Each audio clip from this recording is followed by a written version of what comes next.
the relation with our parents, the relation with our grandparents, friends, relatives, etc.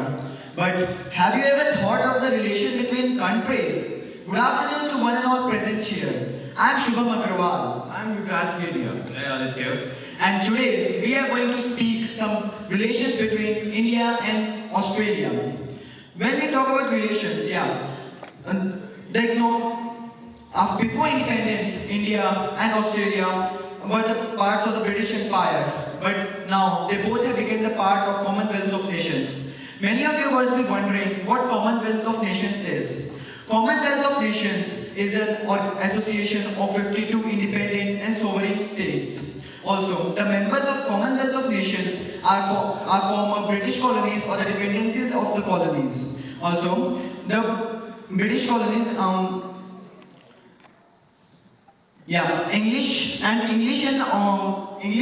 cricket has also played a vital role in developing the relation between the countries. Now, also, both the countries share political, economic, social, as well as the religious ties. Next slide, please. So friends, now let us talk about the economic relation between India and Australia. Most of us present over here are not familiar with the word economic. Economic simply means anything related with money. It all started the way past history, when our India, our nation, was against the control of Britishers.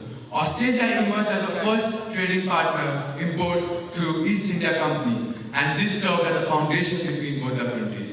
Now at present, both are secular, vibrant, and multicultural democracies. They both have free press and independent judicial system. As of 2016, bilateral trade between both the countries is nearly 21.9 billion Australian dollars, which was just 4.3 billion Australian dollars in 2003. Australia mainly exports iron ores, copper, gold, and coal to India, while it imports petroleum, jewelries, and gems from India. We know that Australia is a developed nation, while India is still a developing nation. So our Honorable Prime Minister, Shri Narendra Modi, has started Make in India event, which gives opportunities to Australian entrepreneurs to come and set up their industries, so that it can add to our economy, to our GDP.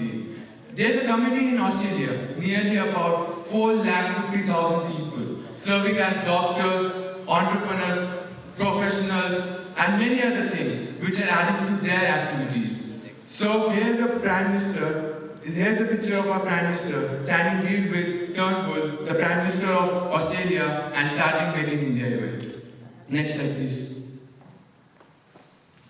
So India's defense relations with Australia has not been long because R.K. Anthony, our Raksha Minister, has recently signed or initiated the Defense Cooperation in 2014, where he met with the Defense Minister Smith, and since then the defense has shown a lot of progress in both the countries, and bilateral exchange programs have been happening between both the countries, where senior officers and new recruits go to each of the other countries and simultaneously learn about intelligences which they can use in our countries too.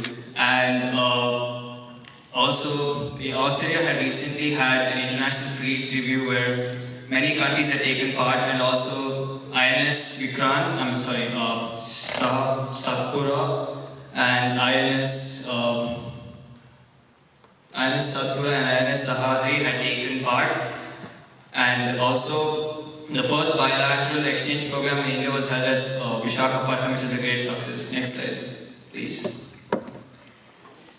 The joint working group on education was established between the two countries for many cooperations, just like the collaborative educational policy and the student exchange programs, and also the distance learning in higher education. According to the survey, it was found that the Indian students in Australia are about 46,000, of which 50% are in higher education, while the rest are in the educational training. Also, the joint working group on energy and minerals was established in 1999 so that to expand the relation between both the countries in minerals resources sector. Also, it was according in the 8th Joint Working Group meeting, which was held in June 2013 in Delhi. They mainly discussed about the growth in trade and investment, the minerals and energy policies, and also in the availabilities of resources in both the countries. Next slide. So friends, lastly we talk about the consular cooperation between both the countries. There are many treaties and relationships between both the countries. Some of them are Mutual Legal Assistance Treaty was signed in June 2008 when the Congress was ruling India. Joint Working Group of Passports, Visa and Consular Matters. It was launched on September 2008. And lastly, Social Security Movement. It helps the professionals, entrepreneurs of India living in Australia to add to their economy. Thank you and hope you enjoyed our